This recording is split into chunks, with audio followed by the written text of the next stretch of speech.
જ્યોતિષ જગત કાર્યક્રમ અંતર્ગત હું સર્વ દર્શક પ્રેમીઓને આજે એક નવી વિશિષ્ટ જાણકારી કુંડલી વિષયક જ પરંતુ માંગલિક કુંડલી કોને કહેવાય એ વિશે જાણકારી આપવા જઈ રહ્યો છું।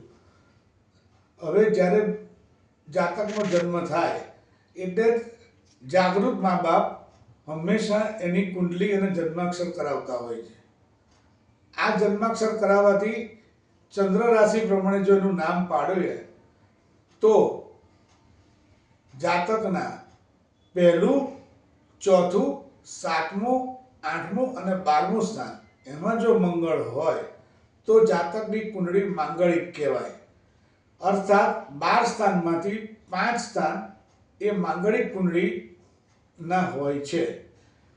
આ રીતે મંગળવાળી વ્યક્તિના મંગળવાળા સાથે કુંડળી મેળવીને જો મેરેજ થાય તો વધુ ઉચિત, અન્યથા સામે શનિનું એડજસ્ટમેન્ટ કાં તો જ્યોતિષાચાર્ય જે સૂચવે એ પ્રમાણે થાય તો વધારે સારું અને એના લગ્ન થોડા મોડા પણ થઈ શકે। 28 વર્ષ સુધી મંગળ થોડો ઉગ્ર હોય છે। આ રીતે માંગલિક કુંડળી 12માંથી 5 સ્થાન ધરાવનાર વ્યક્તિને હોય છે। જય શ્રી કૃષ્ણ।